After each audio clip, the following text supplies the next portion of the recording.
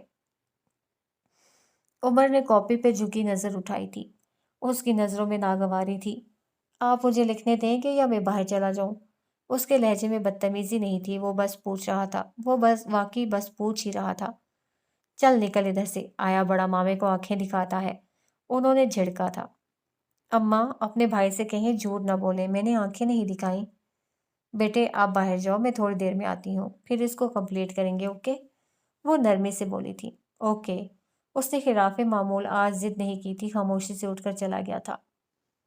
بھائی، میں یہ نہیں کر سکتی تھی، مجھے خود سے شرم آنے لگی تھی۔ اس بار اگر عمر کی بیماری وجہ بنی تھی تو اگلی بار کچھ اور وجہ بنتی۔ میں نے اس پیشے کا تقدس پامال کیا تھا، مجھے کوئی حق نہیں تھا کہ میں دوبارہ اس عدالت میں قدم رکھتی۔ اس لڑکی کے قتل میں کہیں نہ کہیں میرا بھی ہاتھ ہے۔ اگر میں لوگوں سے خوف نہ کھاتی اور عمر کی زندگی اور موت کو اللہ کے ہاتھ میں دے دیتی تو یہ سب نہ ہوتا، کبھی بھی نہ ہوتا۔ میں نے جو کچھ کیا ہے اس کی سزا خود کو اسی صورت دوں گی۔ اللہ کو چھوڑ کر اس کے بندوں سے ڈرنے والوں کے ساتھ یہی ہوتا ہے۔ یہ میری سزا ہے، پلیز مجھے اس کو بھگتنے دیں۔ ان کا لہجہ سادہ سا تھا۔ رحمان کے کندھے ڈھیلے پڑے تھے۔ پھر کیا کرے گی تو فیسے؟ کیا گھر بیٹھی رہے گی؟ اب کہ ان کا لہجہ فکر مند سا تھا۔ نفیسہ مسکرائی تھی۔ میں گھر بیٹھنے والیوں میں سے نہیں ہوں بھائی۔ جو گھر میں نے اور عمر اور اپنے لیے لیا تھا، کل اس کو بیچ آئی ہوں، اور اس کی جگہ میں نے ایک جم کے مالک سے بات کی ہے، وہ اس جگہ کو بیچنے کے لیے راضی ہے۔ میں وہاں لڑکیوں کے لیے سیلف ڈیفenس کلاسز ارینج کروں گی۔ میں ان کو ایسا ٹرینڈ کروں گی، ان کے لیے ایسے کوچ رکھوں گی کہ وہ 5 درندوں کا اکیلے مقابلہ کر سکیں۔ میں ایک لڑکی کو نہیں بچا سکی، لیکن میں کوشش کروں گی کہ کسی اور کو اس ظلم سے بچا سکوں۔ میں اپنے گناہ کا کفارہ ادا کروں گی اور یہی میرے لیے اچھا رہے گا۔ اور تجھے لگتا ہے کہ یہاں کے لوگ اپنی بچیوں کو ایسے کراٹے کلاس لینے بھیجیں گے؟ کس خوش فہمی میں رہ رہی ہے تو؟ یہاں لوگ اپنی بچیوں کو اسکول کالج نہیں بھیجتے، اس ڈر سے کہ کہیں وہ ہاتھ سے نہ نکل جائے، کہیں ان کو پڑھ لکھ کر پر نہ لگ جائے۔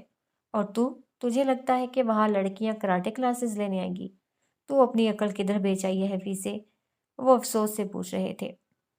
میں نے کب کہا کہ لڑکیاں وہاں کراٹے کلاس لینے آئیں گی؟ وہ مسکراتے ہوئے پوچھ رہی تھیں۔ لڑکیاں وہاں سلائی کڑھائی سیکھنے آئیں گی، لڑکیاں وہاں کوکنگ کلاسز لینے آئیں گی، لیکن میں وہاں ان کو وہی سکھاؤں گی جو میں چاہوں گی، جس کے لیے میں نے وہ جگہ خریدی ہے، وہ چمکتی آنکھوں کے ساتھ بتا رہی تھی۔ مطلب تو لوگوں کو دھوکہ دے گی، اور اگر کسی نے گھر جا کر بتا دیا تو کیا کرے گی تو؟ فی سے دیکھ مت پڑ ان کاموں میں، انہوں نے جیسے باز رکھنا چاہا۔ میں نے کب کہا کہ میں کسی کو دھوکہ دوں گی؟ وہاں کوکنگ کلاسز ہی ہوں گی، وہاں سلائی کلاس بھی ہوگی، لیکن اس کی فیس ہوگی، اور جو میں کروانا چاہتی ہوں وہ مفت ہوگا۔ وہاں آنے والی ہر لڑکی، ہر عورت سلائی اور کوکنگ پہ کم دھیان دے گی اور سیلف ڈیفenس کلاس پہ زیادہ دھیان، کیونکہ میں عورتوں کی فطرت سے واقف ہوں۔ مفت کا اگر زہر بھی دے دو تو عورتیں گھر لے جائیں گی، یہ سوچ کر کہ چوہے مارنے کے کام تو آ ہی جائے گا۔ عورتوں کو مفت کی چیزیں فیسینیٹ کرتی ہیں، اٹریکٹ کرتی ہیں۔ کیا کہہ رہی ہے مجھے سمجھ نہیں آ رہی، صاف صاف الفاظ میں بتا دے مجھے۔ وہ الجھ سے گئے تھے۔ دیکھیں، آپ نے بازار میں عورتوں کو دیکھا ہوگا، جہاں بھی جس بھی دکان کے سامنے سیل لگی ہوگی، عورتوں کا سب سے بڑا ہجوم وہی ہوگا۔ حالانکہ سیل میں رکھے کپڑے اتنے بیکار ہوتے ہیں کہ 2 دھلائیوں میں خراب ہو جائیں گے۔ وہ سیل میں رکھا ہوا 1,000 والا جوڑا تو لے لیں گی، لیکن دکان میں رکھا 1,500 والا سوٹ لیتے ان کی جان جائے گی۔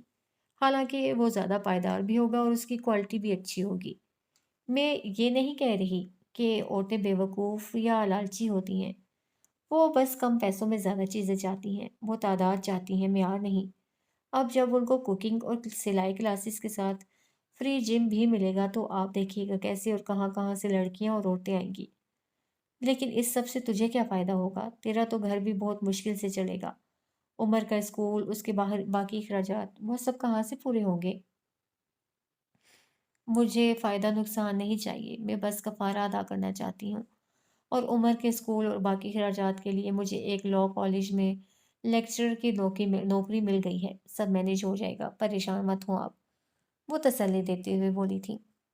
اور وہ مطمئن بھی ہو گئے تھے۔ تھوڑی دیر بعد جب نفیسہ ان کو گیٹ تک چھوڑنے گئیں تو وہ رک گئے، ہمت جمع کی اور بولنا شروع کیا۔ پھر سے تو زری کے لیے دعا کرنا وہ ٹھیک ہو جائے، بس تیری دعا میں بڑا اثر ہے۔ بس یہ فالج اس کی جان چھوڑ دے، قسم سے میرے بچے رول گئے ہیں۔ ان کے لہجے میں شرمندگی اور دکھ تھا۔ میں دعا کروں گی، ان کی طرف دیکھے بغیر بولی تھی۔ انہوں نے کہہ دیا، مطلب وہ دعا کریں گی۔ اوائل اپریل کے دن تھے، حبس اور گرمی اپنے عروج پہ تھی، شام کے 6 بجے کا وقت تھا۔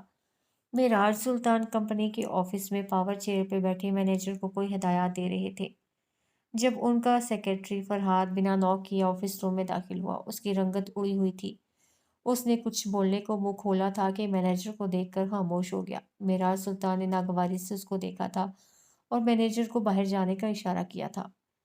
اس ادھیڑ عمر مینیجر کے جانے کے بعد ان کا رخ اب فرحاد کی جانب تھا۔ ہاں تو مسٹر فرحاد غفار، آپ یہ بتانا پسند کریں گے کہ ایسی کون سی آفت آ گئی تھی کہ آپ بنا نوک کیے میرے آفس میں آ گئے؟ ایتھکس ہیں آپ کے اندر یا نہیں؟ ان کا لہجہ اونچا نہیں تھا، اس میں بس ناگواری تھی۔ شمس سر نے ہیون سے ملحقہ ساری زمین مرزا صاحب کو بیچ دی ہے۔ آج صبح ہی مجھے ان کی سیکرٹری نے اطلاع دی ہے، سر سب ختم ہو گیا ہے۔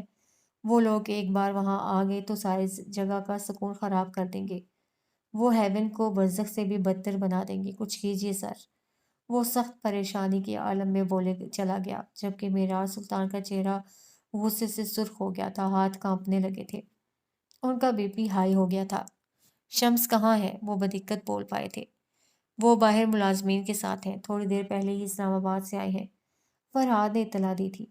معراج سلطان ایک جھٹکے سے اپنی جگہ سے اٹھے تھے، ان کا چہرہ غیظ و غضب کی تصویر لگتا تھا۔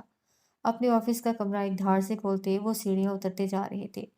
وہ یہ تک بھول گئے تھے کہ اتنی سیڑھیاں چڑھنے سے ان کا سانس پھول جاتا ہے۔ ان کو لفٹ کا استعمال کرنا چاہیے تھا، لیکن اس وقت ان کو کچھ یاد نہیں تھا۔ شمس سلطان حالے اور سفیر کی منگنی کی رسم کے بعد ارجنٹ میٹنگ کے لیے اسلام آباد روانہ ہو گئے تھے اور آج 2 دن بعد ان کی واپسی ہوئی تھی۔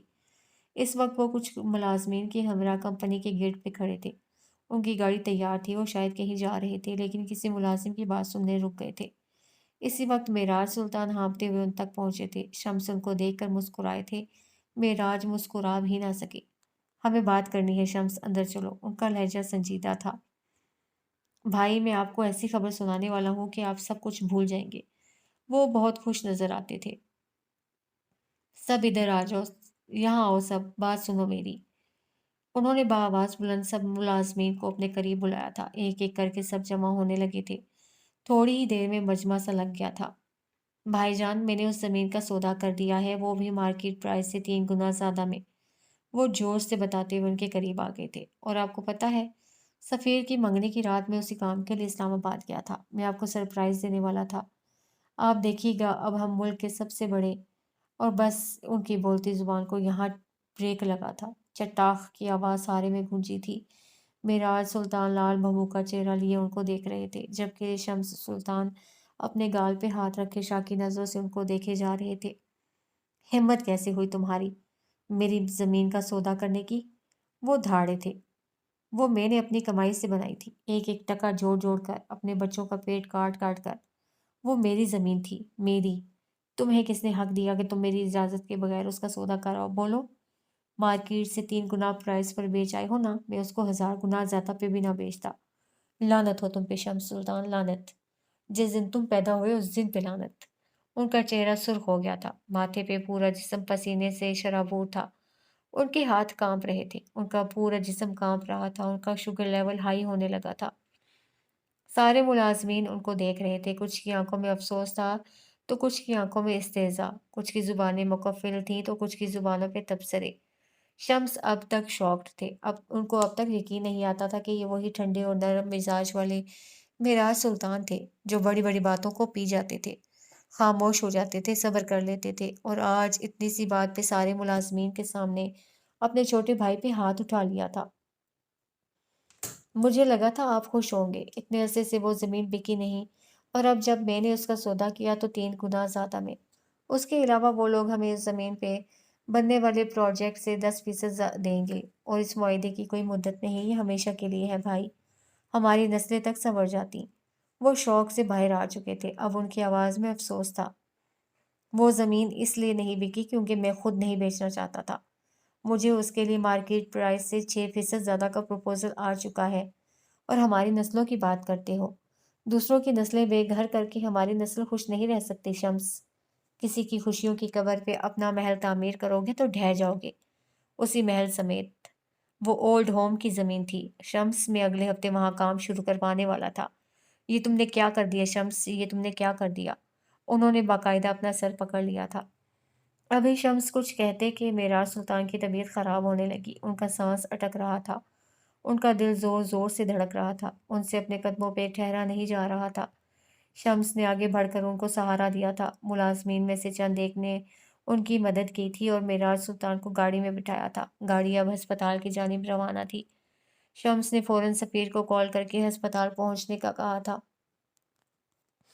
اور خود بار بار پریشانی سے اپنے بڑے بھائی کو دیکھتے جاتے۔ معراج سلطان نے اپنی پڑھائی ختم کرنے کے بعد اپنے والد سے اپنا حصہ طلب کر لیا تھا، جو کہ ان کو مل بھی گیا، لیکن آدھا۔ انہوں نے ان پیسوں سے شہر کے بیچوں بیچ کئی ایکڑز پہ پھیلی ہوئی زمین خریدی تھی۔ انہوں نے اپنا حصہ کاروبار کے لیے مانگا تھا، لیکن بعد میں انہوں نے وہی پیشہ اپنایا جو کہ ان کو شروع سے پسند تھا۔